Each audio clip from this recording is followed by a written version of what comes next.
Amazing. Good evening, good afternoon, maybe good morning. I don't know where everybody is right now. I'm in San Diego, California. My name is Luna. I'm the program manager for Ecos Design Leadership.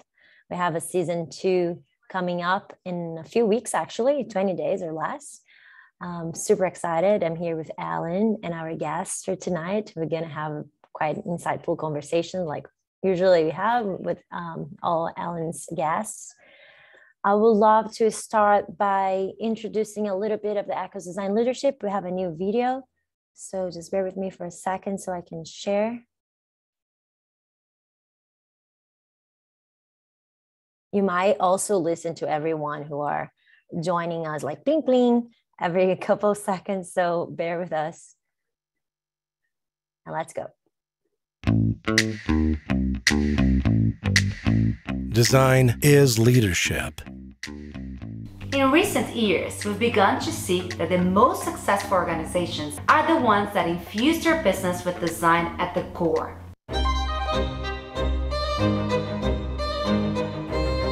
In our 12-week program, you will hear from and interact with some of the world's most highly regarded design and innovation leaders from across the globe. Our exclusive masterclass sessions will give you insights into how design leaders think and act in order to elevate design in their own organizations to deliver exceptional outcomes.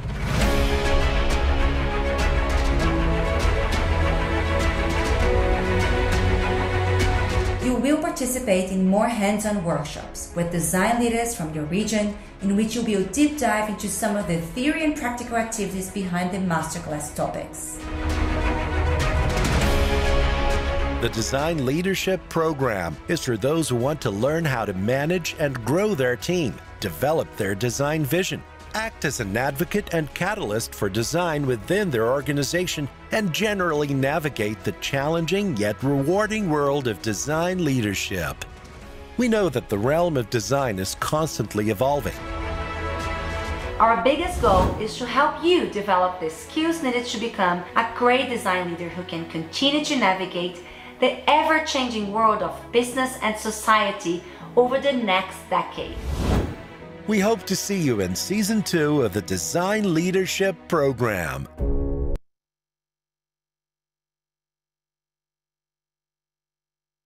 Amazing.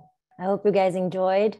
By the way, I haven't asked yet, but if you have feedbacks, we would love to know more about what you think about this. If it's well explained, we're constantly iterating, so it'll be very helpful as well. But let's go to the reason why we're here today. Again, this is a fire session. This is a third fire session led by Alan. It's definitely not the third led by Ecos, as I was saying before. This is an ongoing conversation happening since the beginning of last year. So I'm very happy and proud to see this still alive.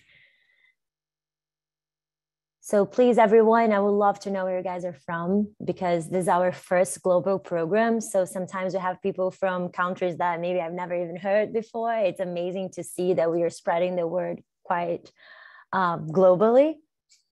Please let us know also what kind of design you do. I'm interested to know more about your backgrounds. Ecos is an independent global lab driven by design. We have 3 business models. The one who are hosting us today is the School of Design Thinking. We have multiple different programs, one of them being in the Design Leadership Program. We help business create value and innovation for good. And we help people and organizations master the innovation mindset, skills, and tools. We're global. We're expanding. Actually, I am in the US. We have a team in Portugal, also in Italy growing, but mainly in Brazil and Australia. Well, tell me how difficult it is to manage time zones. You probably all deal with that at this point. We already graduated over 40,000 people in our lab in Sao Paulo and in Rio when we were still present, and over 7,000 people ever since we became remote, and over 150 projects globally as well. We are part of the Global Design Thinking Alliance. It's Ecos is the only independent lab who's part of the alliance. So it's such a pleasure for us to be doing research on design. and design leadership. Alan can talk a little bit more about it. He and I, we were alumni from season 1. We studied together in the North American cohort last season. We have a new program, the second edition, coming up on the 9th of May. It's a 12-week program where you're going to be going through this journey, and you can find more information on the syllabus on the website. This journey is unfold of this 4 elements, which is a lot about you and yourself, because you need to understand who you are for you to become an effective leader. It's a lot about you and what you say and hear and how you help other people who you're leading to become the best versions of themselves. It's a lot about your outcomes. So you need to understand products, services, technology in the future. And because we are always designing something for a group of people, for someone specifically, it's a matter of you and the systems that you are designing for. This is some of the people or the master classes that are coming to teach the master classes, which are the main sessions where everybody is globally joining to talk about specific themes per week. Starting on May 9th, we have a little break for summer vacation. If you want to know more about the structure of the course, or if you want to talk about design, I'll be the one talking to you. You're welcome to schedule time for us to have a conversation. I'll be super happy to do so. But with no further, Alan, the stage is yours. I am really here today to listen to what you guys are saying, maybe ask a few questions together with the audience, but the stage is yours for you guys to introduce yourselves. And again, thank you so much for being here tonight. Yeah, thank you, Luna, for the introduction. My name is Alan. I'll be your host today. As Luna mentioned, this is my 3rd session of the Design Leadership webinars. We had 2 sessions in the last few weeks. There's one about leading design at agencies versus in-house. The other one about building successful design organizations. If you missed those, feel free to go back and watch the recording. There's some pretty great insights in there. But for today, that's where you are. While you're here, we're going to go back to the fundamentals, because for a lot of aspiring design leaders who want to get into leadership roles, or you are newly appointed in the design leadership position, you might be wondering what it takes to be a design leader. So hopefully this session will shed some light into the design leader's life and what it takes to be a design leader. We'll have Q&A toward the end. So during the course of the whole talk, feel free to jot down your questions in the chat, and Luna will help us ask those questions to the panelists toward the end. Very excited to be here with the amazing Yuan and Valley. I'm going to let them introduce themselves in a second, but just some quick words. For Yuan, we actually went to the same master program, Carnegie Mellon. She spent the last decade in Silicon Valley, working with big tech companies like Mozilla, Twitter, and Airbnb. Her career journey is pretty interesting. She's also been a career coach, a professor, and is now the head of design at Maven. For Nefali, we worked together a long time ago at agency on different projects. She then went on to lead UX design and research at Morgan Stanley. So yeah, we're gonna have wide coverage in different company situations in this talk. So hopefully that'll invite the whole discussion for tonight. So Yuan and Nefali, if you could quickly introduce yourself and maybe share with the audience how you got into design leadership, that would be great. Maybe start with you, Yuan. Sure. Yeah. Thank you for the introduction, Alan. I think my journey into design leadership has not been a very smooth path. And I came from China and I moved to United States to study, and that's how I met Alan. And I think at the beginning of my design career, I have never really thought that I would actually be in a place to lead a team or to manage people. When I started, I had thought nothing of that. I'll probably share more of that later on. But yeah, I have certainly gone through many hurdles and overcome a lot of things to get to where I am. And that's really the reason I'm interested in coaching and teaching now, because I wanted to create that support that I felt like I didn't have when I was growing in my career. Yeah, so Ellen already mentioned some of the places that I worked at. So yeah, right now I lead a small design team at Maven, which is education learning startup, and focusing on creating a platform for creators, instructors to teach what they love and make a living teaching what they love. So there are a lot of courses online that people can take, and I'm one of the instructors teaching as well. So yeah, over to you, Nefeli. Thank you, Yan. Hi, everyone. I'm Nefeli. I'm originally from Greece. The funny part is that design leadership, I feel like I really start working as a design leader at Morgan Stanley. And the funny part is that my first account that I worked with Alan on was Morgan Stanley. So it's like kind of doing a full circle, and now I'm in-house. Back then I was in the agency world. Right now I've been with Morgan Stanley since 2016. I am an executive director there, a UX fleet lead for core platforms. So responsible for a lot of things, primarily focusing on homepage and account related stuff.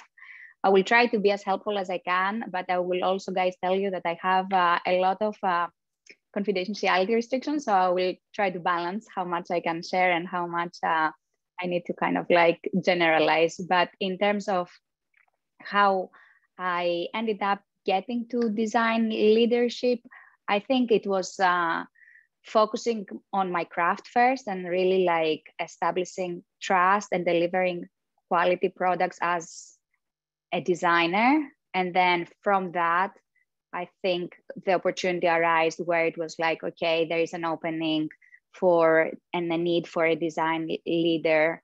And is that of an interest of you? And at that point of my career, I was really into that and I want to grow into that. And that's how I became part of that role. And then through that collaboration, I started creating my own team and having new members join, a bunch of different levels. Like I have junior, mid-level, senior, and then I report within the wealth management technology, which is a much larger organization.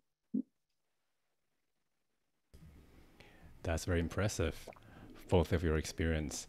And yeah, I echo with what you both shared. Seems like design leadership is not something you planned, right? It's not, oh, next year I'm gonna be a design leader and you just get promoted to that. Maybe you build trust, as Valley mentioned, or for Yuan, I was like you as well. I thought I would be an IC for a very long time, but I just fell into leadership because the opportunity arose. So that's usually what happens. So into today's topic about demystifying design leadership, I think the best way to start is really to share how you spend your day, essentially, with other groups.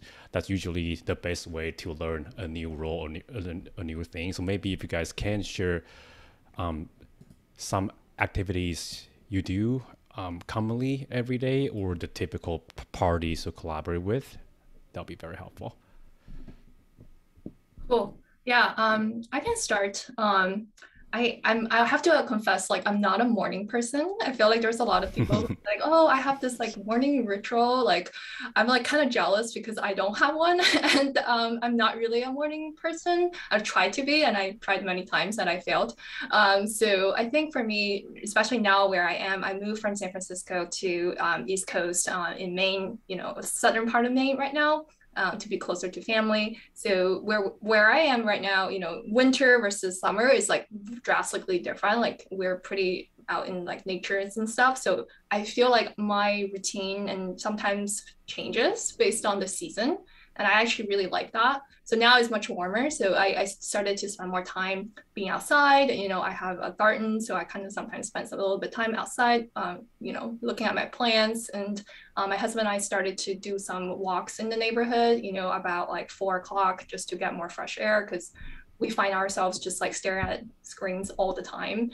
So we kind of try to keep each other accountable to do some of that. So that is like outside of work specific ones, but I think I also feel the importance of focus time. I'm sure a lot of you feel the same way in terms of, sometimes you have too many meetings and you're just like dragged yourself from one meeting to the next and you don't feel like you have achieved a lot and you're just like spending so much time in meetings. So I tend to use like blocked off some time in my mornings to use it as like focus time. So to have more thinking time or have like deep work time. I use this tool called Clockwise. So someone that I know from Twitter, he actually leads the design there. So it's like a tool you can plug into your calendar, and then it automatically senses the open space, and you can also define how many hours of focus time do you want for each week, and then it kind of automatically blocks those time for you. So I felt like these type of tactics has been pretty helpful for me to kind of protect more of my time, so I can really focus on thinking deeply and thinking more clearly, and like focus on the higher priority things, but maybe like less urgent, but requires more deep thoughts. So yeah, that's for me.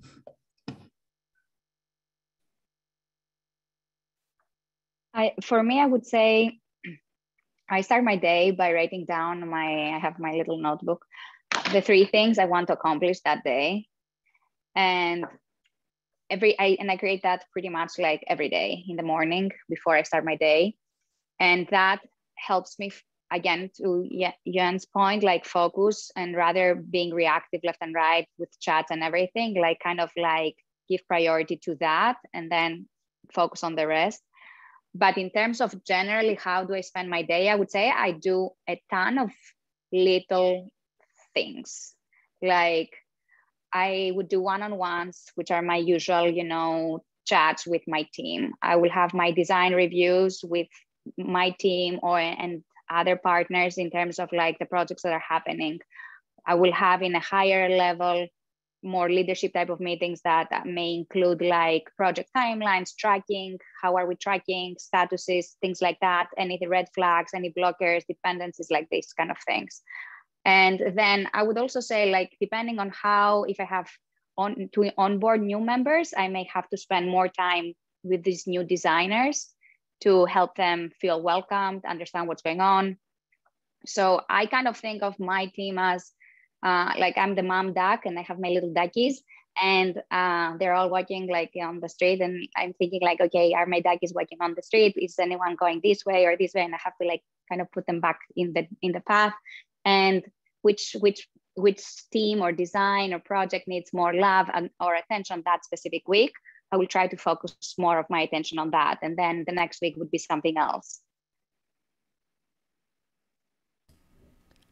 I love you use the analogy for like the herding the ducks, because I think there's actually a book from an author called Herding Tigers. It's actually specifically talking about how managing designers is not like herding cats, it's actually tigers. It's like everyone has its own opinion, like wants to be creative, independent, like that's kind of the analogy. But yeah, it's a great book. I just like reminds me of that analogy. So thank you. Yeah, definitely. And leading design is sometimes a lot like raising children or raising ducks in Nafali's analogy, right? You cannot just let them know or help them do whatever you want them to do. You have to mentor them and have them figure out on their own. So there is definitely similarity in there. Great. Oh, so now that we had a peek into your typical day, how about the most challenging part of a job? Right. I know most of us did not plan to be a design leader, and your reality might be different from what you expected.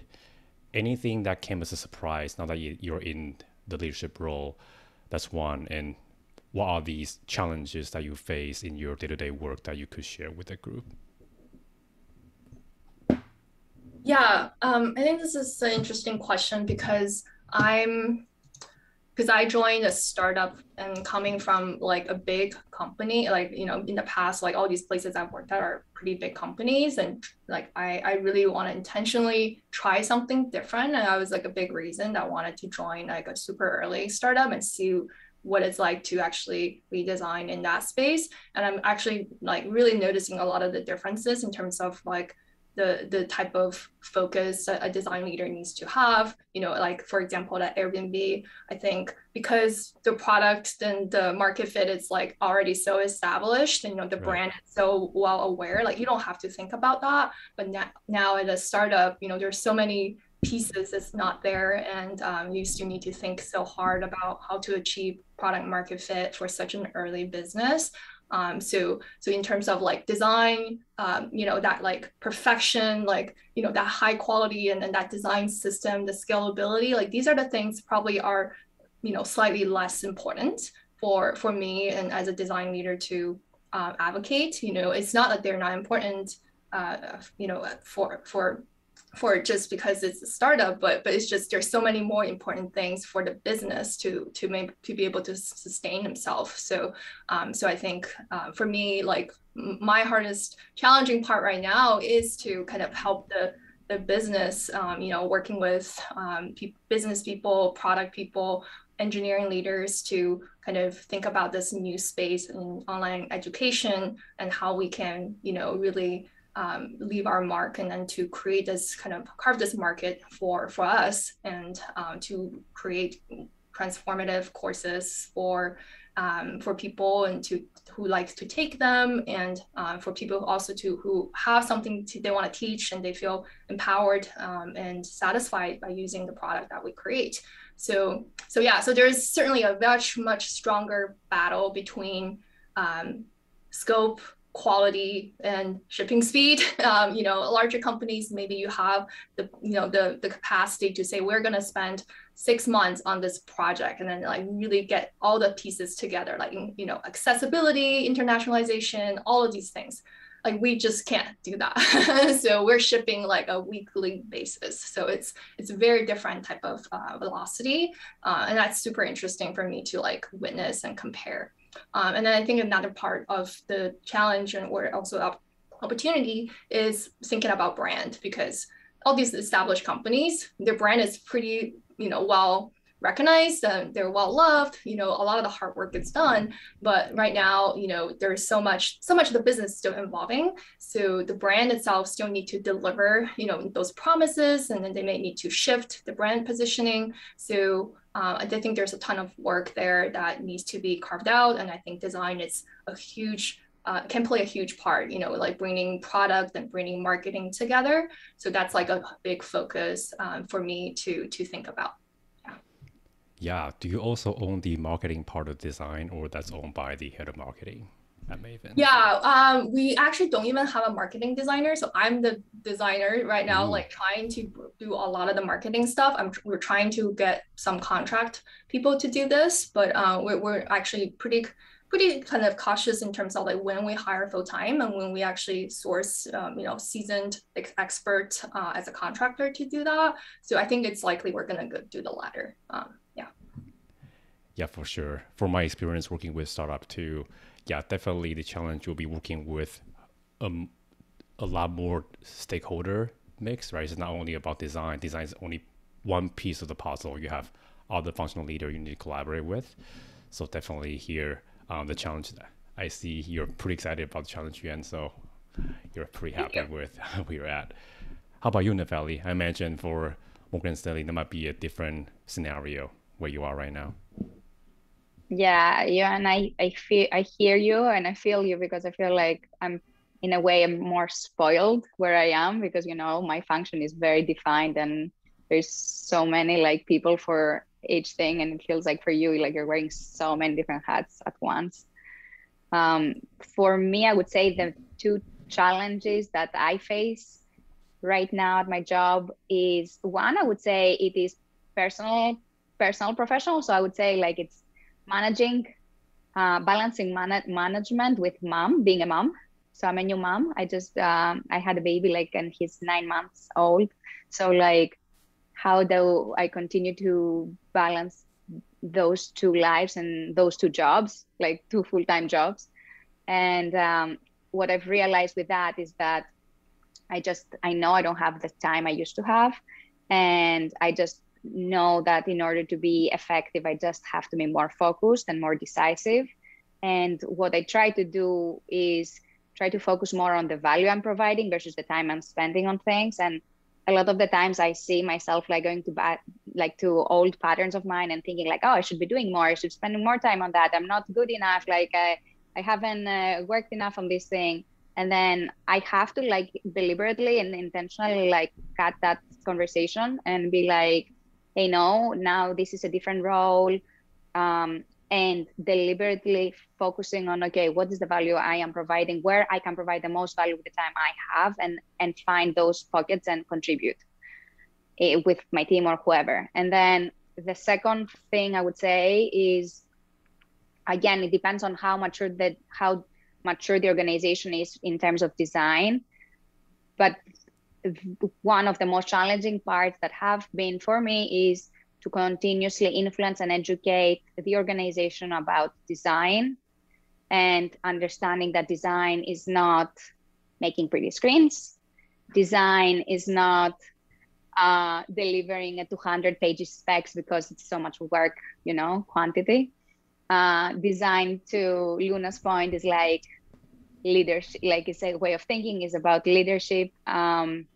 It's about the way you approach problems. So that conversation is constant and it's ongoing. And I've spent a ton of my energy every time I have a conversation with any of my business partners or my tech partners, trying to educate and inform and help them understand the value of bringing design early on in the conversation to help define problems and to react actually to things. Like, I think that's another cool thing that we have, is that by presenting visuals, we get to help them align on what they are looking for. So the more they understand that, the more we get to be involved early on. And then that means the product and the quality of the product will also improve.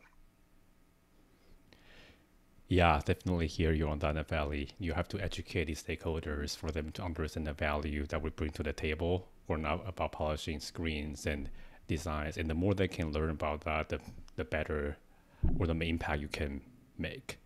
So definitely great points.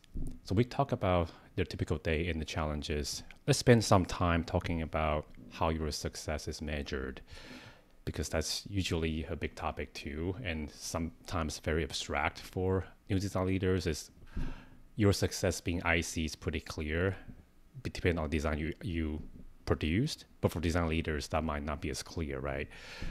Maybe you guys can share one or two ways that you measure how your team is successful, how you personally as design leader is successful. I can start with that. So I like how you kind of framed it already in your question, because like how you're measuring the success for your team versus how you're measuring the success for you as a leader. I do think, to me, that is also how I'm thinking about it, because there is more of a team, higher level goals probably your organization needs to be responsible for maybe every quarter. And these are the goals sometimes you will also kind of help establish and clarify with your cross-functional partners. And a lot of them are, I would imagine, like business-driven goals, right? So closely aligned with your company's business kind of growth strategy. So to me, like that is, still probably a majority of how we as managers or leaders getting kind of graded on based on our performance reviews. So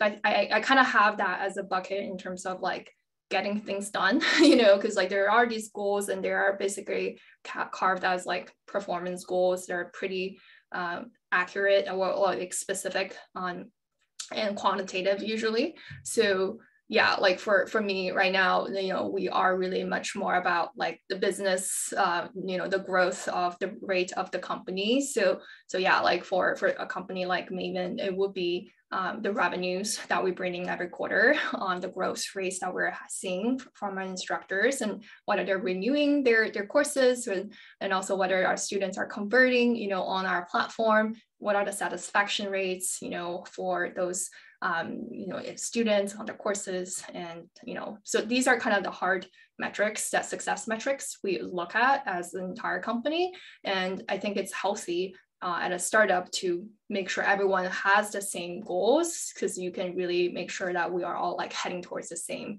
direction for the better outcome of the business. So I think that's the number one. And then I think on the other side, there is another people aspect of the success. I think it's still pretty important. I feel like design managers or leaders, they had to spend a lot of time actually building trust with people that they work closely with, whether that is people on your team, is people, on your peers, or is people like managing up, right? So I think spending more time also like building that relationship is crucial, because once you have the relationship, maybe the work gets done much easier, right? So I do think it's important to kind of see that as a part of your core responsibility as well. Like maybe it's harder to measure, but maybe it kind of just, contributes into more things gets done, So back to the first point that we were just talking about. And I think looking at design, team on its own, so like if you work in a larger team, leading a larger team, you're maybe like the head of design for, your work. And then you kind of also had this responsibility to kind of showcase, how to inspire the team and how the people on the team can be more creative. So this could be, about process, and how do we kind of talk to our customers, and how do we get feedback. And it could also be about culture, right? It's like, how do you create an environment where people can feel free to share their ideas, and to create this like psychological safety, in a space where everyone is just like sprinting so fast, right? So I think these are like the culture and the process aspect of the things.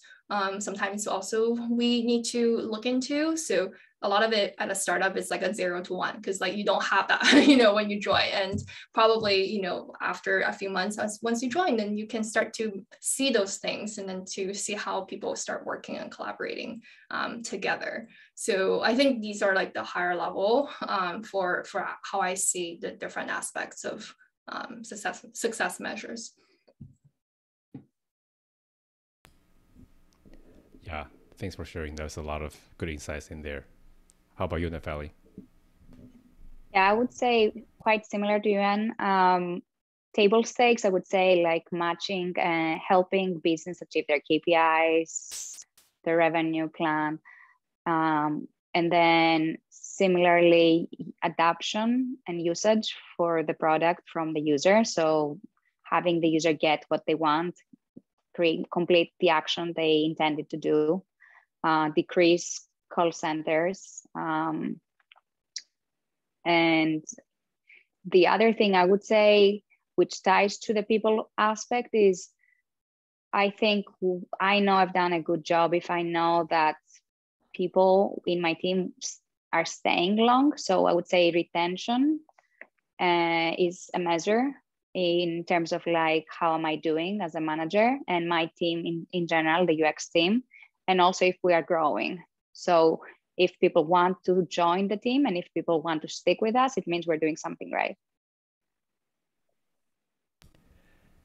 Yeah, definitely. Sounds like from what you're sharing, Nefeli, the engagement, retention, and from what Yuan was sharing, the building the culture, building trust, these are things that are harder to measure, but definitely are crucial for your success. Maybe you keep track of, that's your own goal, maybe not part of your OKR, but something that you definitely need to build more and more. Nobody's going to push you to do that, but for you to be successful, that's a requirement. That happens to me too. So I'm glad to hear from both of your perspective. Maybe we can spend some time in the next conversation in design leadership versus other kinds of leadership. This is something that in the last season of the design leadership program, we talked quite a bit about. But for the purpose of not asking leading questions to you guys, Not gonna say too much about this. So if you can just thinking about design leadership versus other kind of leadership, what are your initial take between the two? Should we swap? Feli, would you like to start first? Yeah. I feel like I've been starting first all the time, so I want to. Wow, I am not ready. I'm sure you are.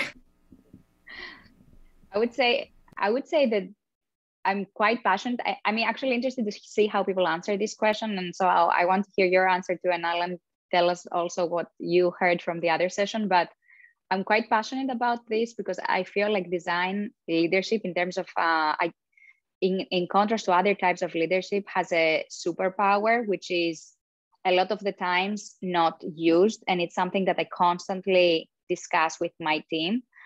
And what I'm saying by that is that design, like a lot of the times we think of design as product design, interface design, the actual design of the screens and the flows and the journeys and whatever.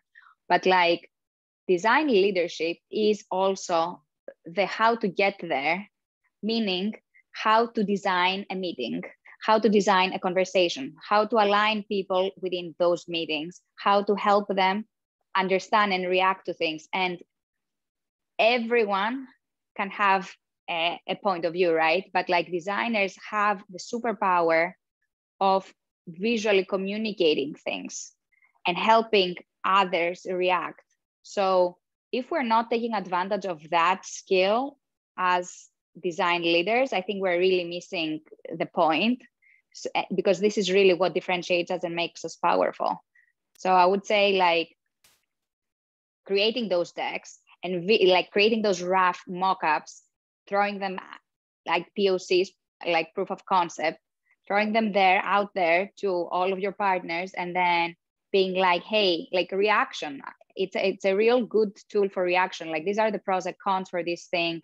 And then you can see how people come back to that. Like, how do they respond? They may tell you like, oh, this is exactly what I had on my head, and it's recorded here visually. Or they can tell you like, this is missing the point completely, or it could be somewhere in the middle. But like, if you're just another voice in the room, you're just another point of view. But by being a design leader and using this communication design tool, you can really influence and guide conversations. We are the neutral party in the table, you know, like we're not the industry. I could work for finance, I can work for education, I can work for whatever I want. I am the neutral party, and I have those skill sets that I help people move around and move forward to make decisions and create things that make sense, hopefully, for users. That is what I feel like is the unique trait we have and should be taking advantage of.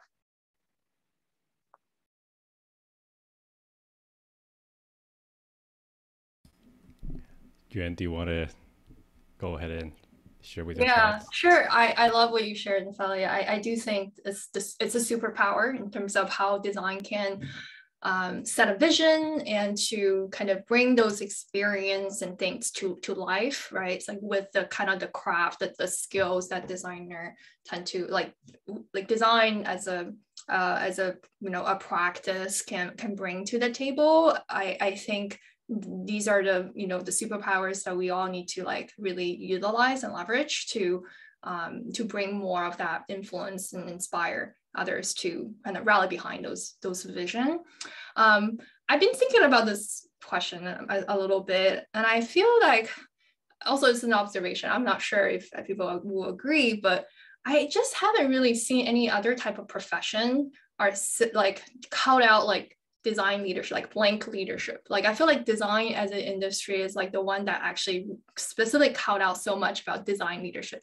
You don't hear as much about like engineering leadership. Maybe I'm just not as involved in that space, but I feel like designers somehow, like we as an industry somehow like are very much want to advocate for this. And I wonder if that is a symptom of designers sometimes do not get that kind of level of like influence, by nature. Like design needs to kind of advocate more. So I think now being in a startup, I could see that in some ways, because I know there are studies showing that most companies are not started by designers. Airbnb is a rare example. So yeah, like most companies are default probably started by like business people, marketing people, or like engineers, right? So like maybe like a design-led kind of founding story, it's not in its DNA sometimes. So a lot of times designers have to kind of come in and then force their way into this, and say, I deserve this seat at the table. Let's, design has such, an influence and the superpower, like let's really kind of bring more of that. And I think we made so much progress as an industry to get to where we are. But I wonder, this terminology and how much of that really is just about, the reflection of we just haven't really get to that like ideal state, and I think if we peel back the layer in terms of, in my opinion, like what are some of the design leadership like core responsibilities, I think a lot of it are pretty similar to, say, like an engineering leader, what it will do, right? Because you need to build a team, you need to manage a team, you need to build relationships, you need to maybe create process, operationalize certain things, right? A lot of that, I think it's universal across many functions. But I do think what Natalia, you just shared about like the superpower, and that I think is the unique thing that design can only do, like the thing that only designer can produce, and to show that kind of influence. So I think there's so much of behind the design leadership. I feel like it's very much consistent with all these other type of leadership, and then there's that one piece, and I think it's where we probably want to really amplify as designers. Yeah, that's a very interesting observation, and I think you're probably right that because of this insecurity, or because we don't have a seat at the table, that we emphasize on design leadership versus regular kind of leadership a lot. Just quickly share the two things that I learned from the program is, one, designers are good facilitators, because our job, we need to facilitate, and that skill is very important, right? You wrangle a group of people together for a common goal, and you bring all different functions, dev, marketing, what have you, together. That's not something that other type of leader naturally do. Maybe they are good at that, but we have to do that every day in our job. So we naturally become that. Another thing is, we are usually the one that can break silos. Because of the ratio, us and a lot of developer, us and other people, we tend to see across the experiences, right? End-to-end experience. So you have to work with 3 or 4 different teams. And again, you naturally becomes the jewel that bring everyone together, versus other departments or other leadership cannot do the same. So I think these two are, the main things that I personally think that make us unique in that way. But both their points are very valid. I learned a lot today too from your answer. So thank you for sharing. Well, because of time, let's quickly move on to the next discussion, which is, what would you say are the most important traits a design leader should possess? Maybe top 2. I think there might be a lot. So for the sake of time, maybe what would be your top 2 traits that you say are important for design leaders?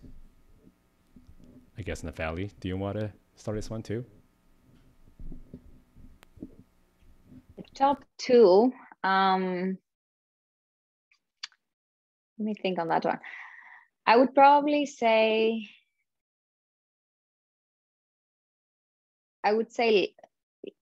listening, and listening is really important, and building upon the conversation. Like, I think that's tied to listening. Like, if you're not listening, you're not building upon the conversation, what the other people said. They are just saying whatever you want to say. You're waiting for your time to come.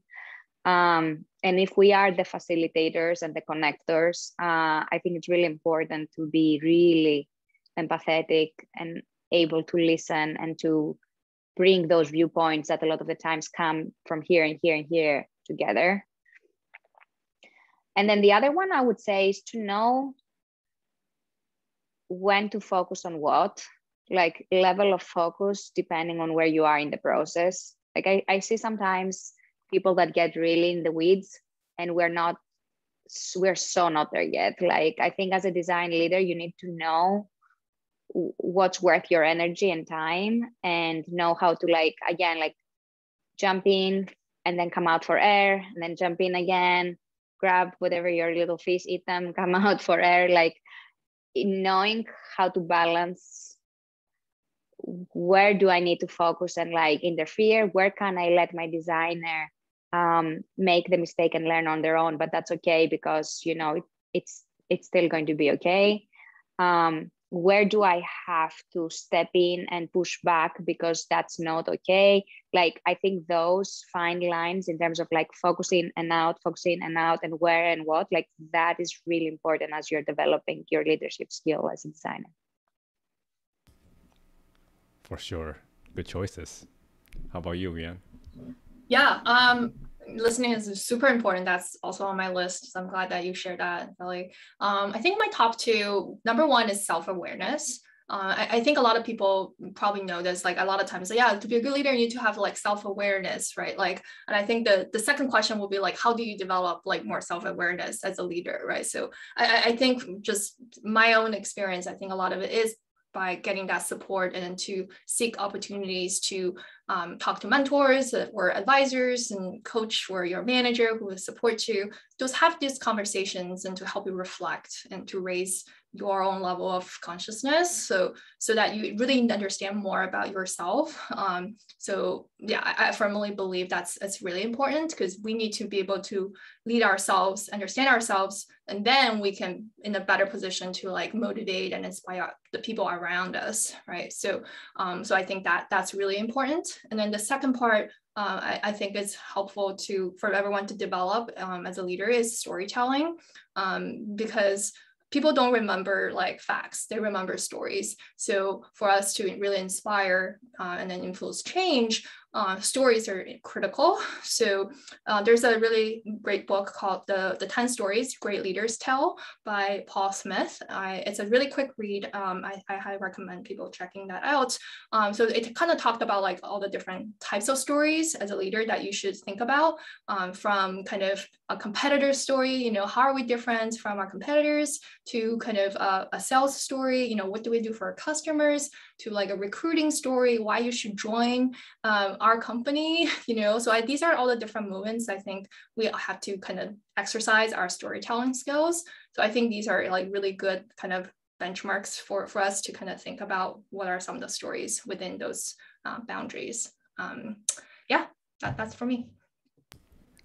Yeah, that sounds great. Definitely gonna check out that book later, Yuan. Yeah, and also connected to the self-awareness, there's also like your personal backstory. I think it's often really, really helpful. Like if you understand your personal backstory, and you might get to a clarity in terms of why you lead the way you do.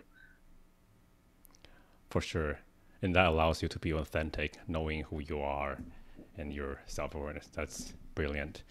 I would just add one more, which is the ability to say no as part of the important traits, right? Because we're design leaders, from our time designing actual stuff, we tend to be people pleaser. At least that's a lot of designers I know. We want to say yes to everything, want to build on each other's ideas. But when you're a design leader, you run into the scenario more and more where you have to say no, otherwise you'll just take on too much, right? That's something that you definitely have to build on, and that's not easy for designer to build. So to me, that's also something that I'm actively growing, is to say no and provide a reason why I'm saying no, so that the other party understand my reason. Something that I thought I would share, which is very important to me, at least for my day-to-day. Well, lastly, do you have any advice for aspiring design leaders? I assume some of the audiences on the line are designers trying to tap into leadership role or new design leaders. Any advice for them? Thinking back, if you were to do it again, what would be the advice that you give to your younger self, if you will?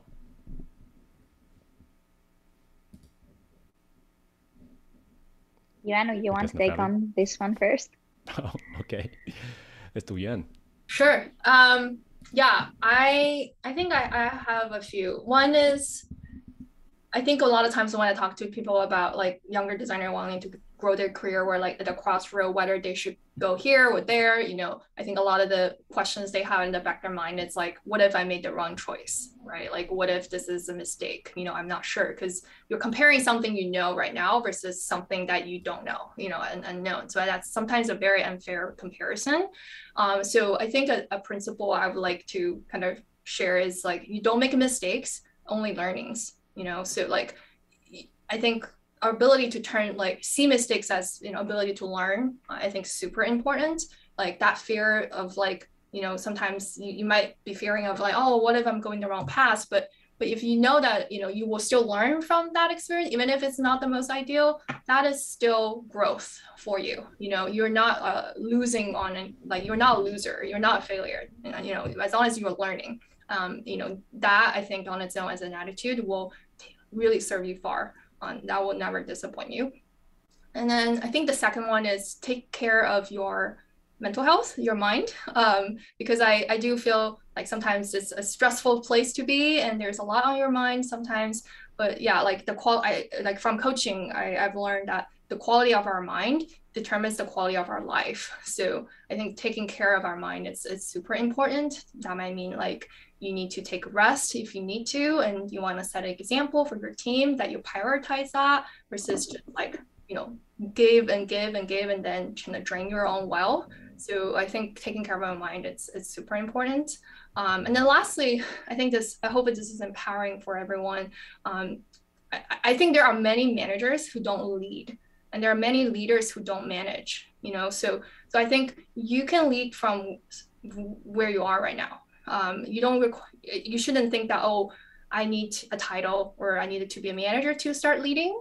I think the people that I really admire are the people who are, you know, leading without a title, or leading because they just believe in what they do and they have this ability to motivate, to rally people behind something.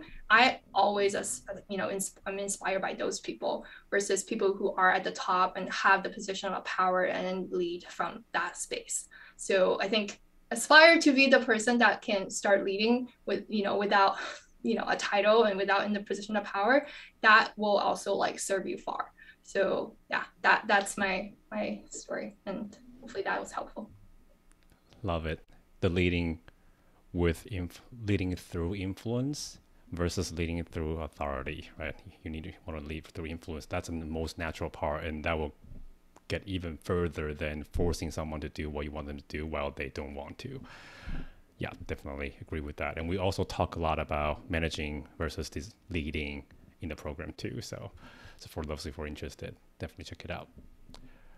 How about you, Natalie? Yeah, I would totally agree, Jan, with what you said. I actually think you will most of the times, I would say, you get to perform as a design leader before you are a design leader on a design leader role, you know, like officially. So the more opportunities you have to practice that and perform that, demonstrate that ability, will set you up for others to see that you are there. And then when an opportunity arises, to jump in. I would also say, if you are interested in a design leadership role, let your manager know, like dare to let your manager know. I know sometimes may feel overwhelming, intimidating to ask for something like that. At least for me, it was, and I had to kind of like ask for it, be like okay with the idea that I can do that, and then I can actually ask for it. I'm looking for to be recognized as a design leader, and then the opportunity arise. It's not like the opportunity did not arise, and I don't know if it would have arisen if I hadn't be open about it and vocal about it. So like ask for what you want, and then perhaps that opportunity arises if you are in the right, if the timing is right. And I would also say like making sure like you master your craft as well, because I think as a design leader, you also need to have a very solid foundation and mastering of your craft. And then that will work with the leadership that you're providing. But like, if this has holes, it's going to be hard for you to be doing this well. and it's hard to convince your direct report or your team if you don't have the craft or technical skill, right? It's hard for someone to parachute into a design team and lead them if they don't have any design background. Definitely agree with that. Well, I think And we're almost with at that, time. sorry, Yeah. I don't want to. One more thing, Alan. I don't want you guys to feel overwhelmed. Like I have to be perfect on everything. That's not what I mean. But you have to have a clear, solid understanding and mastery of your craft in a way that others, when you lead them, can have the respect that you would like them to have of you, and the inspiration that you would like them to have of you. Yeah, start small, start early. Don't be afraid to ask. Yeah, I totally support the craft part. And I think for me, like at the beginning, I shared like at the beginning of my career, I didn't really think that I want to be this like leader type of person. All I wanted to do is I want to be learning and then want to become a really great designer. You know, I just want to like improve my craft as much as possible. And that was like the sole like purpose for me to kind of keep going, improving, be surrounded by really great designers. And then from there, I discovered other things, you know, so if you are like still early in your career, I think the best thing you can do is to really kind of focus on becoming a solid designer. So whether that's learning from other people or just honing in on your own craft or seeking mentorship, you know, like I think that's the best investment you can do to pave the steps for your future career, whether it's management or a senior IC. Hear, hear. Well, any questions from the group that we can answer? Luna, did you see any questions that pop out in the chat? I actually saw my question. Yeah. Well, and I think this is, for me, having a hard time still calling myself a designer even after taking a master in design strategy a few years back. But Nefeli, when you mentioned craft your skill, do you believe or do you think it's more important to craft a hard skill, or is it more into the mindset of design and understanding how to navigate the process beginning to end? And this is a question for any of the three of you, honestly. Yeah, I would say like the traditional core skills, hard skills, core skills, would be the baseline, and then you can build upon that as you are mastering more. But I would say like it would be important to be able to have those solid foundation of the design skill set first, and then you can grow out of that. And again, I'm not saying you have to be the best visual designer, but you need to get it enough in terms of like the layout, how balanced layout, what is a white space, what's a contrast. Like you have to have enough of this awareness and understanding to be able to feel like you can create those experiences. Thank you. And we do have another question from Laura. She asked, do you have any tips for a consulting creative who is usually brought into creative design magic, yet wants to move into a more leadership position?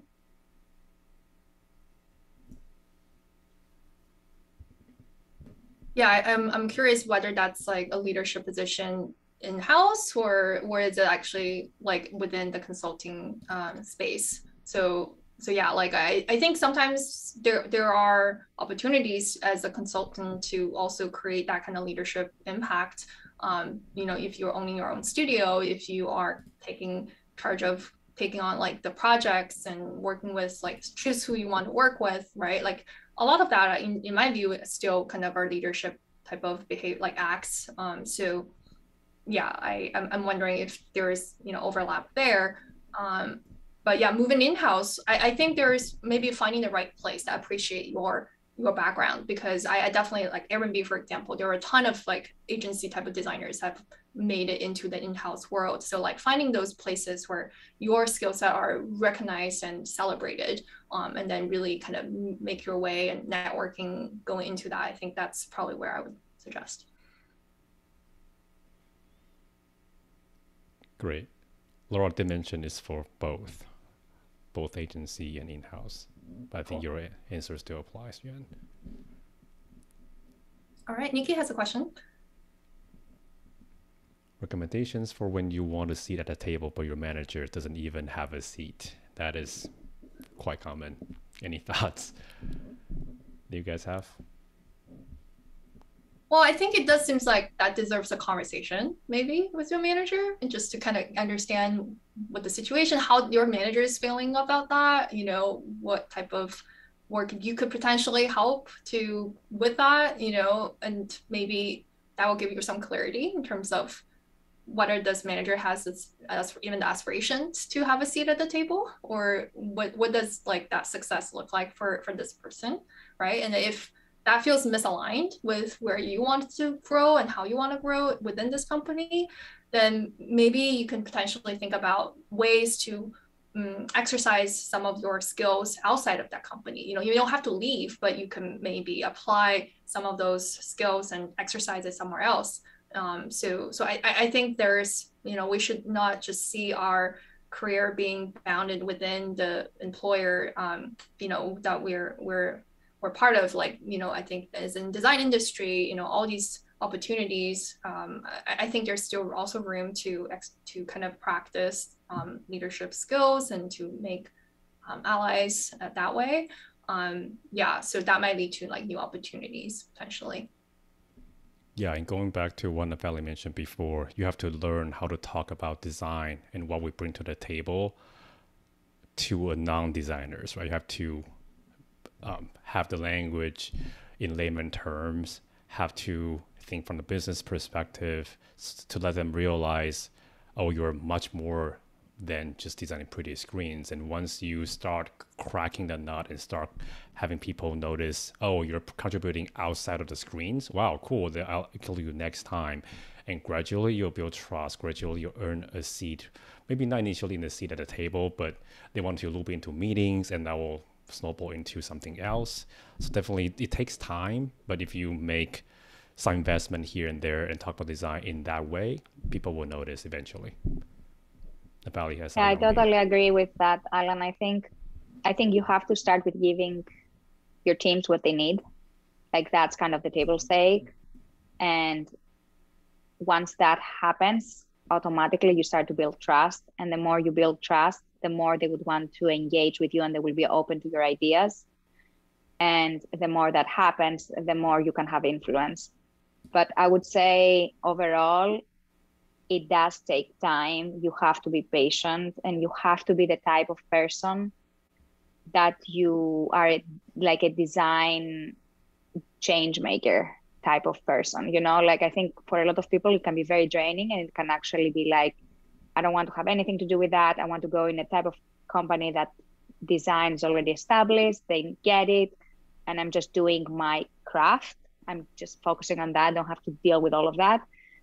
If that's not the case, then maybe you're not on the right, like maybe considering a different option for you as a career. But like it does take a lot of energy, and it does take a type of person that gets excitement from seeing the small improvements and the small inclusion moments and feeling satisfied enough to want to keep going, because it is a long process. It may take a couple of years or whatever. That's very true. Well, I think we're already 5 minutes over. I feel I can talk to you guys for another hour or so. Maybe we'll do that next time. But thank you so much for your insights, your ideas. I think we learned a lot from you both. And Luna, do you want to wrap us up? Absolutely. Again, thank you so much. As I said, today I was here literally to just listen to you guys for my own career, becoming a design leader or still accepting to be called a designer. And to wrap up about design leadership, it's coming up on May 9th. We really only have 2 or 3 weeks left. We still have some spots available. If you guys have any questions, my contact information is here. For those joining us today, thank you for collaborating. Yes, Alan and I would make this happen together, but there's a big team helping us. But without the guests and without people engaging with us in the chat, this wouldn't be the same. So a special discount offer for you guys for being here today. This is the ebook from season 1. And in only a few days, just to give you a spoiler, we are launching the second ebook. So if you download the first one, not only have the insights from the masterclasses from season 1, but you'll also be updated when the second ebook is coming up with even more insights. It's quite amazing. I've been reading their answers and masterclasses from season 2, and it's highly insightful. So I recommend you guys download it. It's for free. And that's all for today. I really appreciate everyone being here. I know it's getting late in the East Coast. Sunset is still around the corner for us in San Diego. So enjoy your evening. Thank you so much for being here. Thank you all. Thank you, everyone. Bye. Bye.